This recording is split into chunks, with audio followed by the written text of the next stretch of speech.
नमस्कार विद्यार्थी मित्र हो. आज आपण आपल्या भूगोल या विषयामध्ये बघणार आहोत मळ्याची शेती. तर मळ्याची शेती म्हणजे काय? सर्वप्रथम आपण बघूया मळ्याच्या शेतीची व्याख्या. तर मळ्याची शेती म्हणजे काय?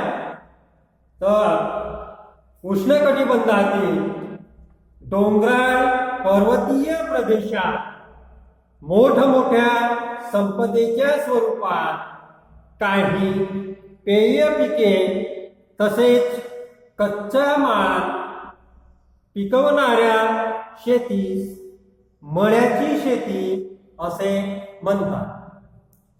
तर या व्याख्येवरून तुम्हाला असं लक्षात आलं असेल की मोठ्या संपदेच्या म्हणजे आकाराने मोठ्या असलेल्या शेतामध्ये तसेच डोंगराळ व पर्वतीय प्रदेशामध्ये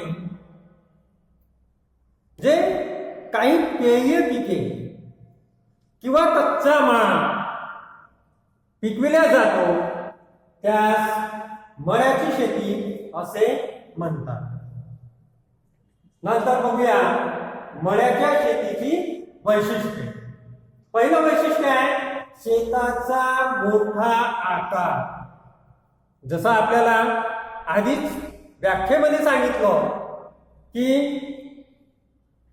मोठ्या संपदेच्या ठिकाणी म्हणजे जिथे शेतीचा आकार हा खूप मोठा असतो, असं मोठा आकार असतो. आता मोठा आकार म्हणजे जनरली जी आपली भाताची शेती असते यामध्ये शेतीचा आकार हा अर्ध्या एकरापासून एक 4-5 एकरापर्यंत असतो. परंतु या मळ्याच्या शेतीमध्ये शेताचा आकार हा एक 5 एकर 10 एकर ते 50 एकर पर्यंत म्हणजे असा मोठा आकार असतो, म्हणजे विस्तृत असा आकार असतो. म्हणजे एकाच मालकाची शेती ही खूप दूरपर्यंत असते. म्हणजे एकंदर शेताचा आकार हा मोठा असतो. 5-10 एकराचे एकच शेत असतो. त्यानंतर दुसरं वैशिष्ट्य आहे भांडवलाधिष्ठित शेती. तर मळ्याची शेती करताना शेतकऱ्याला मोठ्या प्रमाणावर भांडवलाची गुंतवणूक करावी लागते. मोठ्या प्रमाणावर गुंतवणूक म्हणजे ही शेती करताना शेतकऱ्याला खर्च जास्त लागतो. खर्च जास्त लागतो म्हणजे भांडवल जास्त लागते आणि म्हणून या शेतीचं वैशिष्ट्य आहे भांडवलाधिष्ठित शेती. त्यानंतरचं तिसरं वैशिष्ट्य एक पीक पद्धत शेती. तर विद्यार्थी मित्र हो, तुम्हाला माहिती असेल आपल्याकडे जी शेती केली जाते या शेतीमध्ये आपण पावसाळी पीक वेगळे काढतो. जसं पावसाळ्यामध्ये आपण तांदूळ म्हणजे धान्य सोबत कोणी सोयाबीन घेतो. त्यानंतर या धानाचं पीक निघालं किंवा सोयाबीनचं पीक निघालं की आपण पुन्हा लगेच चणा किंवा गहू घेतो. परंतु ही जी मळ्याची शेती असते या मळ्याच्या शेतीमध्ये एकच पीक घेतलं जाते. म्हणजे कोणतेही एक पीक म्हणजे एकदा जर एका पिकाची लागवड केली की वर्षानुवर्ष तो एकच पीक घेतला जातो. असं नाही की 6 महिन्यात दुसरं पीक घेतलं जाईल असं नाही. म्हणून या शेतीची वैशिष्ट्य आहे एक पीक पद्धत शेती.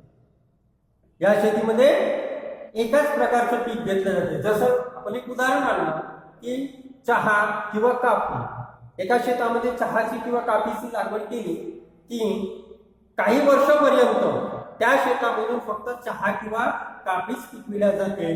त्यामध्ये अन्य पिके घेतल्या जात नाही. त्यानंतर चौथं वैशिष्ट्य आहे स्थानिक मजुरांमार्फत शेतीची कामे. तर या मळ्याच्या शेतीमध्ये शेतीची कामे ही त्याच प्रदेशातील म्हणजे ते स्थानिक मजुरांमार्फत केले जातात. जसं की चहाचं जर आपण उदाहरण घेतलं तर चहाचं पीक ज्यावेळी येते तर चहाचे काय केले जाते, पाने तोडली जातात. मग पाने तोडायचं काम कोण करतो, मशीन काम करत नाही, तर तिथले स्थानिक मजूर, त्या मजुरांकडून पाने तोडली जातात. अशा प्रकारे स्थानिक मजुरांमार्फत शेतीची कामे केली जातात. त्यानंतरचं वैशिष्ट्य आहे पिकांची योग्य पद्धतीने प्रक्रिया व प्रतवारी. तर मळ्याची शेती करताना एक महत्वाचं म्हणजे जे उत्पादन घेतलं जाते त्या उत्पादनांची किंवा त्या पिकांची योग्य पद्धतीने प्रक्रिया करावी लागते. एकंदर काय तर या शेतामध्ये या मळ्याच्या शेतीमध्ये शेतकऱ्याला कच्चा माल मिळतो. तो कच्चा माल योग्य पद्धतीने त्यावर प्रक्रिया करावी लागते जेणेकरून तो कच्चा माल खराब होणार नाही आणि त्याची प्रतवारी सुद्धा चांगली राहील, म्हणजे गुणवत्ता सुद्धा चांगली राहील. त्यानंतरचं वैशिष्ट्य आहे हेक्टरी उत्पादन कमी मात्र एकूण उत्पादन जास्त. या मळ्याच्या शेतीची एक वैशिष्ट्य आहे की या शेतीमध्ये शेतकऱ्याला हेक्टरी उत्पादन कमी येते. म्हणजे एकरी उत्पादन जर आपण म्हटलं तर फारच कमी असतं. जसं की आपलं जर आपण उदाहरण घेतलं आपल्या तांदूळ शेतीचं, तर तांदूळ शेतीमध्ये 1 एकरामध्ये एखाद्या शेतकऱ्याकडे समजा 2 एकर शेती असेल आणि त्या शेतकऱ्याला समजा 2 एकर शेतीमधून 1 लाख रुपयाचं उत्पादन होत असेल आणि त्या शेतकऱ्याच्या घरी जर 5 लोक असतील तर त्या 1 लाख भागीला 5 लोक बरोबर 20,000. म्हणजे होते काय की एका शेतकऱ्याला 2 एकर शेतीमधून 1 लाखाचं उत्पादन झालं, पण 5 लोक घरी आहेत आणि म्हणून दरडोई उत्पन्न किती झालं, 20,000 रुपये. त्याऐवजी मळ्याच्या शेतीमध्ये एखादा शेतकरी ज्याच्याकडे 10 एकर शेतीचं मळ आहे, 10 एकर शेतीच्या मळ्यामधून तो शेतकरी समजा 2 लाख रुपये उत्पादन कमवत असेल आणि त्याच्या घरी जर 5 लोक असतील तर 2 लाख भागीला 5 लोक बरोबर 40,000.